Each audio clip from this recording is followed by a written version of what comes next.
Ya teman-teman, kita akan melanjutkan pembahasan sistem informasi manajemen ke proyek yang kedua tentang web atau HTML menggunakan Microsoft Front Page bersama saya Anggir Istikawati dengan NIM 7211419103. Yang pertama kita akan membahas Microsoft Front Page. Nah, Microsoft Front Page ini merupakan suatu aplikasi lunak yang mudah digunakan dan dapat digunakan untuk membuat halaman web yang sederhana.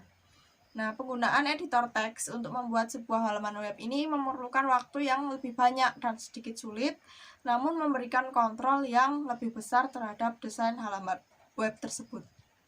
Pertama, membuat dokumen front page. Nah, pertamanya memulai membuka program Microsoft Front Page. Caranya klik tombol Start, lalu pilih All Program, lalu klik 2 kali program Microsoft Front Page. Selanjutnya tentang catatan beberapa hal mengenai layar pembuka yang ditampilkan.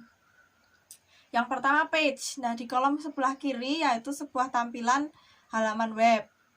Yang kedua normal atau desain. Di bagian bawah layar di mana ditampilkan tampilan yang sedang digunakan normal. Lalu HTML atau code yang akan menampilkan kode komputer di belakang halaman web. Selanjutnya preview. Ini menampilkan halaman yang akan tampil di browser internet. Contohnya Internet Explorer atau Netscape. Selanjutnya langkah awal membuat halaman. Pertama ketik judul. Nah, di contoh ini disebutkan contoh judulnya adalah University Pizza. Selanjutnya tekan tombol enter pada papan. Lalu tandai kata-kata University Pizza. Kemudian pilih poin 18 untuk ukuran font dari menu drop down. Selanjutnya memilih perintah format yang diikuti dengan perintah subperintah paragraf. Selanjutnya memilih pilihan center. Yang selanjutnya membuat daftar lokasi. Yang pertama ketik location. Selanjutnya tandai location dan kemudian perintah format dengan subperintah paragraf dan alignment dari pilihan drop down, lalu membuat agar paragraf berjajar ke kiri. Kemudian mengklik ikan daftar pertanda seperti yang ditampilkan pada gambar di layar, lalu memasukkan 3 fase: Commuter Parking Lot, Reaction Center, dan 101 North Main Street. Selanjutnya menekan kunci enter setelah ketik frase. Selanjutnya cara membuat tabel. Nah, cara membuat tabel ini dengan mengklik pilihan perintah tabel, subperintah insert, kemudian memilih perintah tabel. Nah, pada layar yang tampil di layar laptop, memilih tabel dengan jumlah kolom dan baris yang sesuai dengan kebutuhan. Selanjutnya menambahkan gambar. Nah, ada perintah insert yang diikuti dengan subpicture. Jadi kita jika akan menambahkan gambar, kita masuk ke menu insert. Nah, setelah insert kita mengeklik perintah picture. Nah, di situ kita bisa mencari gambar apa saja yang akan kita pilih untuk dimasukkan kepada web. Selanjutnya cara memilih clip art. Nah, jadi ada picture, ada clip art.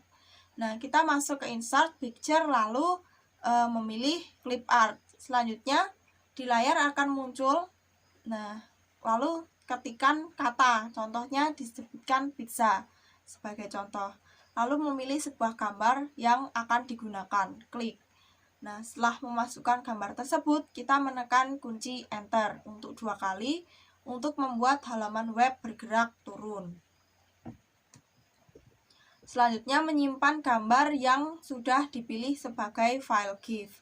Jadi gambar yang sudah diambil dari clip art Microsoft itu bentuknya Windows Media Format atau WMF, tapi harus menyimpannya dalam bentuk yang dikenali oleh halaman web ini.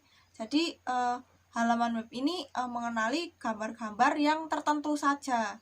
Nah, caranya klik tombol Picture Option, lalu memilih format file yaitu GIF. Selanjutnya mengklik OK. Nah, ini untuk menyimpan file tersebut dengan nama file yang baru. Simpan file front page Anda secara berkala. Nah, contoh membuat link untuk halaman web.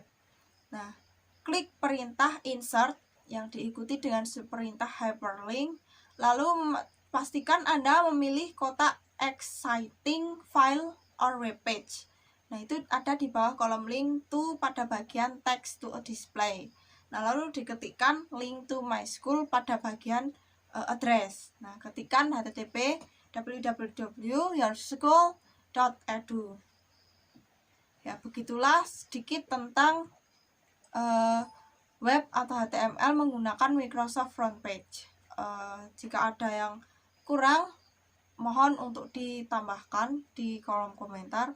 Semoga apa yang saya sampaikan dapat berguna bagi teman-teman semuanya. Saya Ingrid Stikawati, terima kasih.